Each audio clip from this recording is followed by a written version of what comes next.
Welcome to Tales She Told Me, a podcast featuring honest conversation about what it means to be a woman, a mother, and in business. I'm your host, Farrah Haidar. Today, we will be discussing lessons in motherhood, and joining me is Megan Reilly. Megan Reilly is the COO and co-owner of Tippy Toes, an international franchisor of children's dance. For more than a decade, Megan has helped franchise owners build and grow their own businesses around the world. A 2012 Shark Tank alum, Megan and her business partner were awarded a deal by Mark Cuban, yet decided to grow their business on their own, and have since reached 35 franchises, as well as written and published children's music that's hit the Billboard charts and reached #1 on iTunes.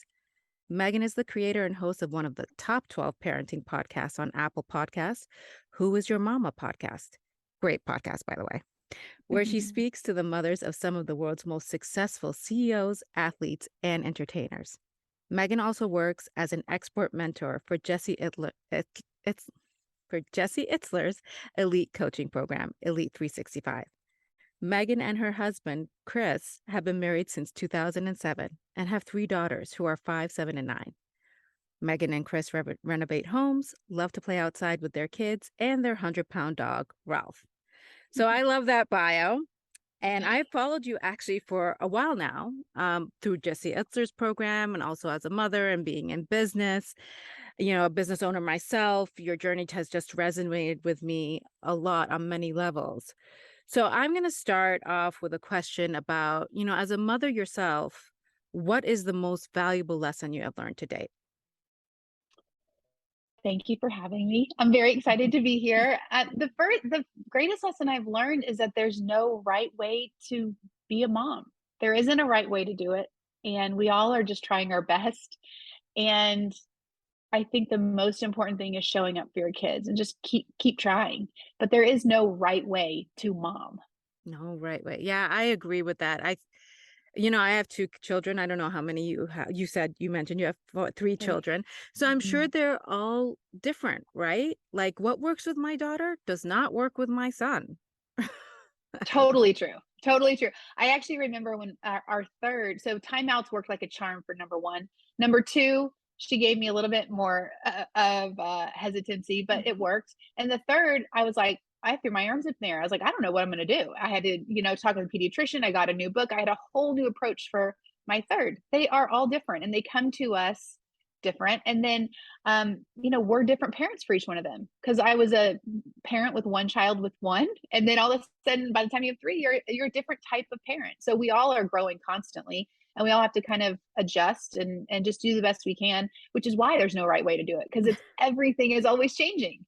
Well, I always tell people too, like going from 1 to 2 is not like doubling, it's tripling because you have to deal with the second as well as the interaction between both of them, which can be interesting at times. Siblings, Mhm. they fight or they Yeah, disagree or they help each other out. 100%. Yes, Yeah, 100%. It is. It's a whole new thing, and then you have a different dynamic, and there's never an off time once you have to. I mean, there is. It's just there's always things that are changing, and there's always wonderful things that you find, and then there's always like super hard things that you discover. of But that's course. part of it. Yeah. I often tell my first she was my trick baby. She made me think I could do it again. I can Just relate. kidding. So now you've interviewed tens of mothers on your podcast, right? Maybe hundreds. Is there a recurring theme that you hear all the time? Of a regret, a piece of advice? You know what I love, Farah, is that there have been common threads. And I think that's while I say there's no one way to parent, and I totally agree with that, there are common themes that you will see from these moms that have raised extraordinary people. One of them is to enable your child for who they are. Mhm. And by that, I think that, we go into deeper discussion on my show, but basically it's like, don't try to make them something they're not. Enable them for who they are. So support them, you know, believe in them, take them to, even if you don't care about the oboe, but they love the oboe, you take them to oboe, Mhm. lessons or whatever. So that is one really is enabling them to be themselves. And that's one of the key ones. Another one I've heard from many moms is give them time to just be bored and to be Mm. open and to just have white space. And that's something that has changed over the generations. Yeah. when I was growing up, we were a little bit less scheduled, than we are today. And when Sure. my mom was growing up, it was much less scheduled than we are today. Hmm. And I think that's one of those things that parents today have to be more diligent to really make sure you're getting, like, we almost have to schedule in the white space now because kids are going from one thing to the next. And I have found myself getting into that habit too. With 3 kids, you throw in practices and games, all of a sudden your time goes really quickly Yeah. and everything is structured, and kids don't have that free time to just be bored or make up a game or decide to have a lemonade stand or all those things that happen when you have nothing scheduled and you just tell the kids, go figure out what you're going to do. So those are two of the keys I would say is, enabling your kid to be who they are and then give them time to be bored. Those two have changed how I parent. Those lessons I've learned from the moms, they have absolutely changed how I parent my own kids. Yeah, I mean, and that's a common theme with successful people, right? They always say, well, I was the kid that failed out of high school, or I was the Mhm. kid that didn't. By traditional measures, they're often not what we would traditionally see as childhood successful, right? So I think that's a great thing. You know, when I hear the thought about white space and stuff, I 100% agree. I think our kids are just not bored enough. Two things come to mind for me, and I'm wondering if you had heard any feedback on these. The first one is we're kind of pressured these days to not have white space, right? Mhm. There's always like, well, why aren't they doing this? And why aren't they doing that? And let's get them into, you know what I mean? And um, I feel like how do you resist that? Yeah, it's a great question. And what's interesting is I don't think a lot of the moms that I talked to, I don't think had to really resist it because I'm talking to women a lot of times who are in their 60s, 70s, 80s. So their kids are, more my age. And I really, so it's kind of interesting. It's a lesson I've taken from them.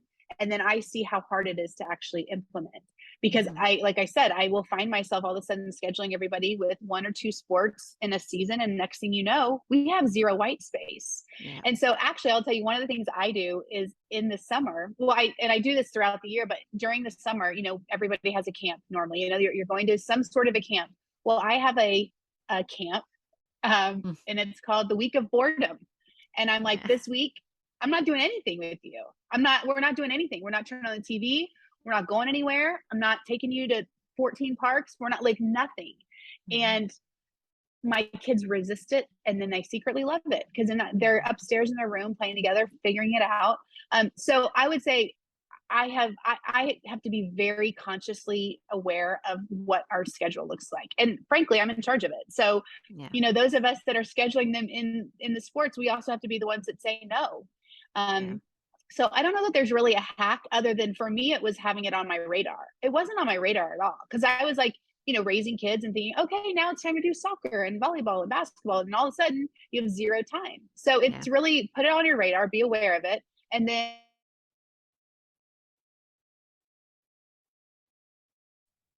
Megan? Hello?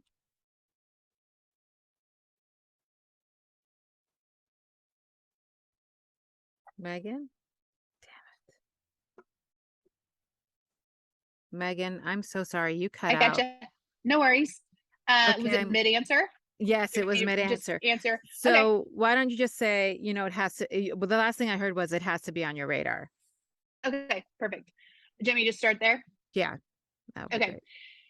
So I don't know that there's really a hack for how to fight the urge to overschedule, but I think once it's on your radar as a parent or as a mom, then you make decisions accordingly. So once it was on my radar, I decided to have that week of boredom in the summer. I decide that when I see we don't have anything going on the weekend, I resist the urge to schedule something and I just say no, we're not going to have anything on the calendar. So I don't know, like I said, I don't think there's necessarily a hack for it other than just knowing this is the world we live in. We have to be aware of it and then you make the decision that's right for your family. For me, I choose boredom and white space and empty calendar days anytime I can because it's few and far between. Once you have 3 kids, it doesn't happen that often, but Yeah. but it's on the forefront of my mind and I try my best to include that in our life. Now, you mentioned something that I kind of caught my ear, which you said no TV. And to me, Mhm. sometimes, with white space, I feel like my kids end up on electronics, which is not the point, right? Like if the point of for them to be bored, it's not to be fed this information. So any tips on that? Like how to get electronics out of the way? Yeah, I here's my thing with it is I don't hate on them. Like I think they have their place. Our kids are going to be spending time with them most of their life.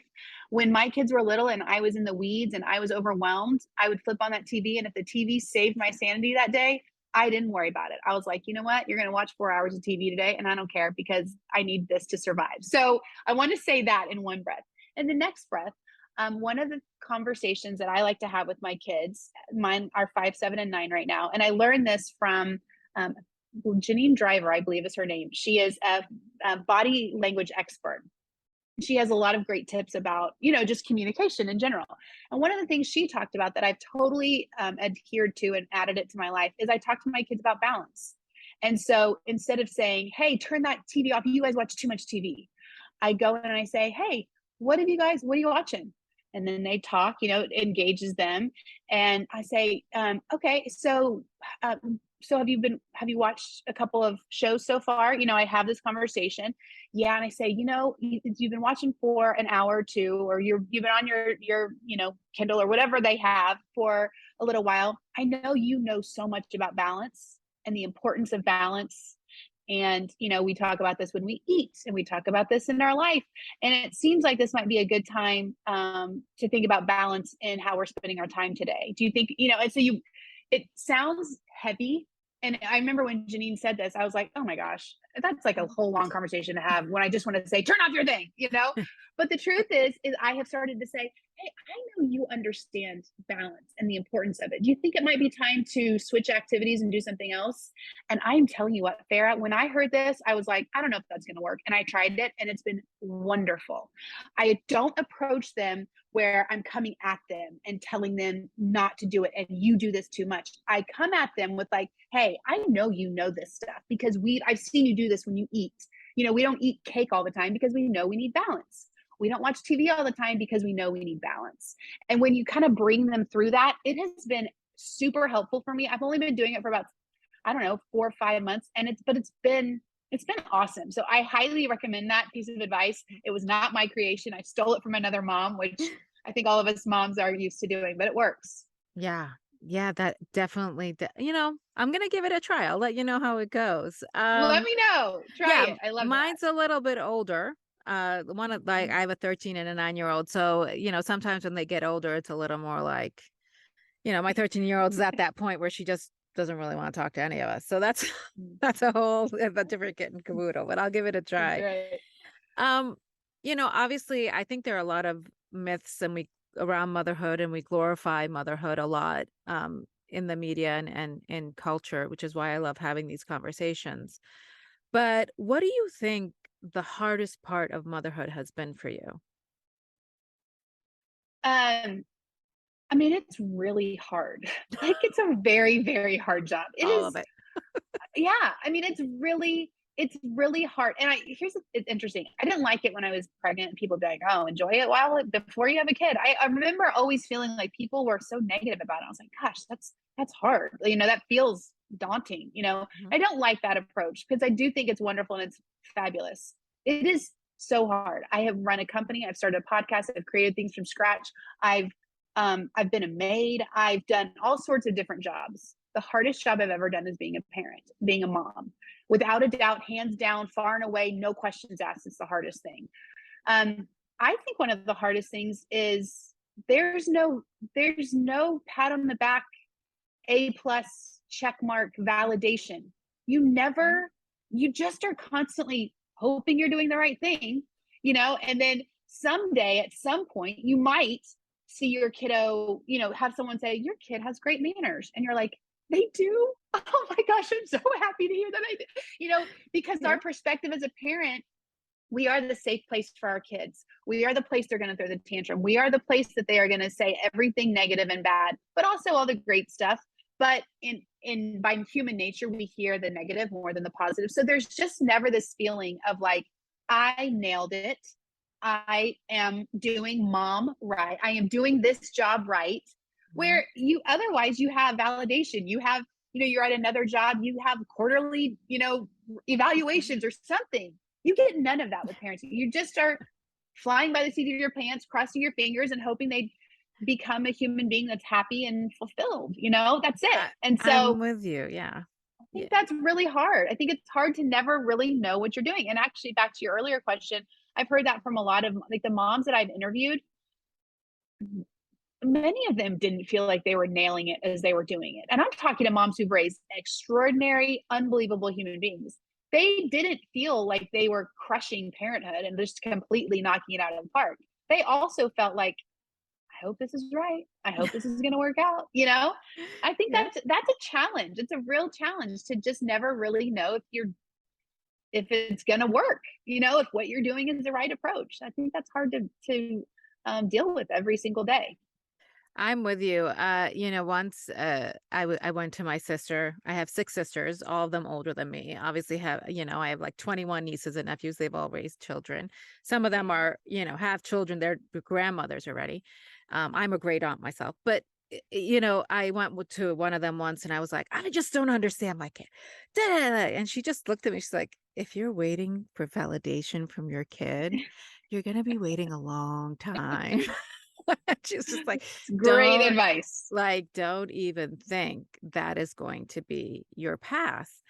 And I was just like, okay, like I guess I'm just gonna have to settle this. But for me, one of the hardest things, and I don't know if you'll agree with me, but is there's no break. Like even when you're away, like so there's no break. Like you're always thinking about them, and Totally true. it's a life Totally true. sentence. Uh-huh. There's It is, I mean, it is a constant, it is a complete change in your mindset in your day, in your life. Because even when everything's good, you can still, everybody's happy, everybody's healthy, everyone likes their school teacher, like whatever, you still are thinking, are they, I mean, you're thinking of all the thing, everything. Like, are they going to be happy? Are they going to find a friend next class? Are they going to, you just, you, you're all in on this thing. Um, and you care so much, you care, you want yeah. it, you want them to be so happy and you want them to be fulfilled and you want them to be satisfied and happy and you want them to feel loved and you want the moon for them. And when you want that, you never stop thinking about it. I I mean, know. I agree. And I think also that's why, what happens inside the household is so important. And one of the things I mean, honestly, we talk a lot, my kids have responsibility around the house and they have to do things like that. But like, even that's not really helpful at this point. Like they're 5, 7, and 9. I'm like, great, you did that. I have to kind of redo it. Uh, But then, I mean, so even when you try to kind of lighten the load or share things, at the end of the day, it doesn't go away. And what I've heard too is from moms who have adult kids. They're like, having adult kids is really hard because yeah. you're not supposed to have an opinion. I can't give my opinion and I understand that and that's okay. But then that's its own thing I've got to figure out. So yeah, I Yeah, mean, I'll tell you, like, as my child has grown, and my child's still in middle school, and I see this much more with her. I've gone from you transition from telling to guiding. And mm, that's an incredibly hard transition to make when you're so used to telling and you mhm, just want to grab their hand and say, just do it like I want you to, and you'll be fine. And yeah. they can't because there's no agency in that. And if we want to give, I Mhm, think, our kids anything, it's agency in their lives, right? mhm. That's what allows them to say no to bad ideas by or hopefully say no to bad Yes. ideas. But also as they grow older, their world expands and therefore your worries expand, right? You don't have control over who they talk to anymore, who they're friends with. You don't know the parents as well. You don't, I mean, there's so much out there that you just kinda like you're living on a hope and a prayer half the time, Mhm. Yeah, and, a lot of attentiveness. But, yeah. um, so I guess for me, like, one of the things I wonder about the most, and I've heard asked a lot is, and I'd love your opinion as well as what you've heard from other moms is, what is the greatest gift we can give our children? So I believe the greatest gift we can give our kids, I mean, it's so cliche, but it's our love. it's that unconditional love that a mom can give. Um, it's irreplaceable. It's really hard to come by unconditional love. Like the rest of their life, they're gonna find conditional love everywhere, like, and conditional validation everywhere. There's really one place they can get unconditional love, and I believe that's from us as moms. Um, and and I have heard that different versions of that from the guests that I've interviewed. One of the moms I spoke to, she has been diagnosed 6 years ago with terminal cancer, and she was given, no shot at being alive this many years later. One of the things she said that I get goosebumps every time I think of it, and it's changed how I parent also, is she said, "I want my kids to see me watching them." And she's Mm. like, whether we're on the playground, whether we're at a ball game, I want them to see me watching them. And in one moment, I felt like my heart sank because I'm like, dang it, I am an entrepreneur. And I know that when I take them to a playground, a lot of times I'm looking at my phone because they're in a playground or there's someplace that I can work for a little bit. On the other hand, I was like, thank you so much for this gift because and then you see your kids out there looking at you every now and then to see if you're looking at them, and Mhm. they care. They care Yeah. if you're looking at them. And I think that's part of that unconditional love is like, hey, I'm just here. Right. And it's not in your face. And that changes. And I'm sure I will learn that as my kids get older. It's not always a big hug and a kiss, I love you. Sometimes it's just like I'm just here. I love you. I'm just here, and I don't have to say anything, but I'm never going to go anywhere. And I think just being that steadfast constant in a child's life is the greatest gift they can have. Still Yeah. yell at them, still keep them in line, Of still course. have expectations, but just that steady post in their life that they can always count on hitching to if they need to, leaving and coming back, but you will never leave. And I think that's the greatest gift we can give our kids. Which circled back, I guess, to the original point is letting them be who they are, right? And not making your love conditional on them completing something or achieving Right. something or Or being good at something or doing what you like.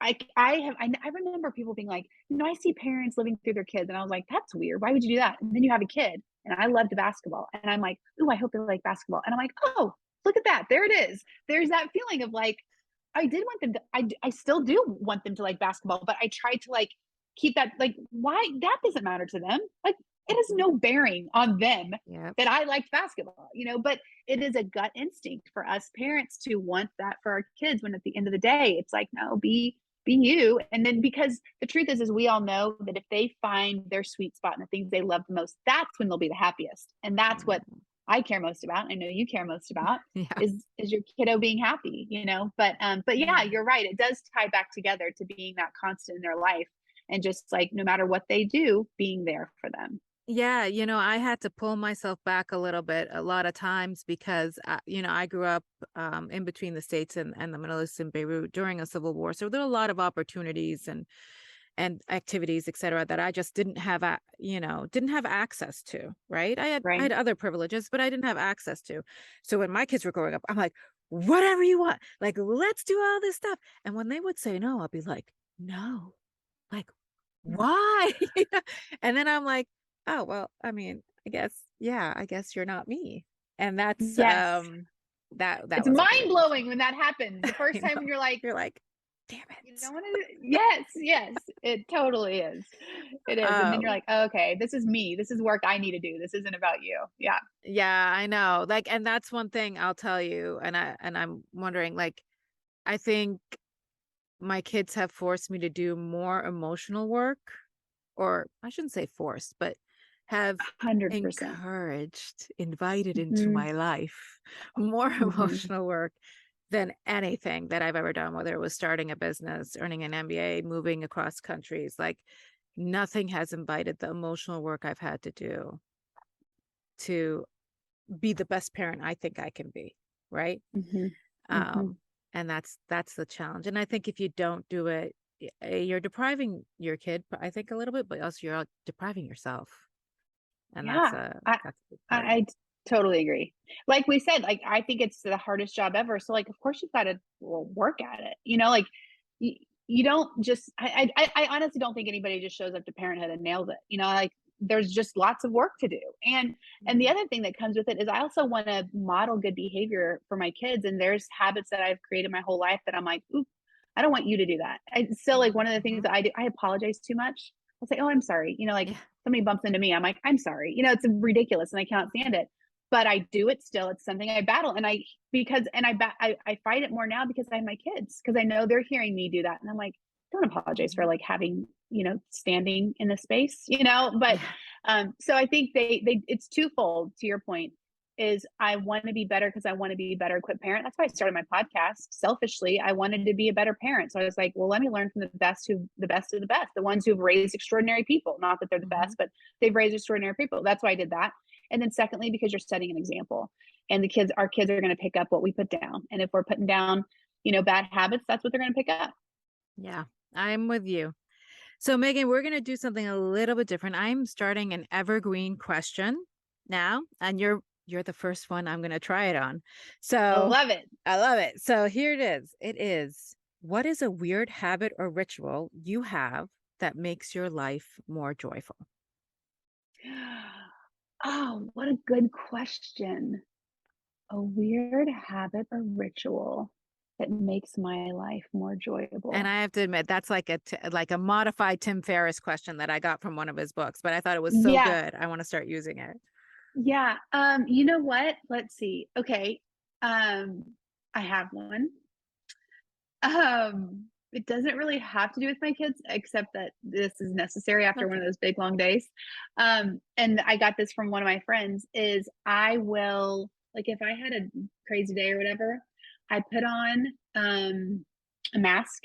I Hmm. love to put on a mask, like no matter what wherever I'm doing, like it could be Tuesday at 5 o'clock at night. It doesn't matter. Like if I'm gonna be at home, I put on a mask, and I've got this robe that I love, that I just feel fancy in, and I put my robe and my mask on, and it makes me just feel different, makes me feel happy, makes me feel Oh, joyful. I look crazy and I don't mind. So that's it. I put a mask on and wear my fancy robe.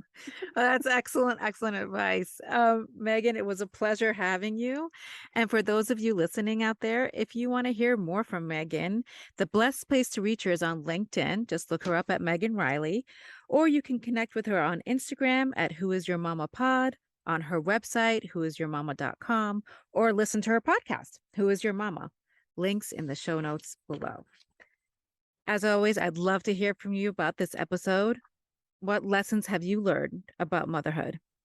Hit me up on Instagram or Facebook at Farrah Haidar. Also, I'm giving away a PDF of some of the best quotes we've had on the show, beautifully designed to print, cut, paste, whatever you like, and for you to journal about what they mean to you. Email me at farrah@farrahhaidar.com and title it Quotes. Talk to you soon. Till then, chase your happy.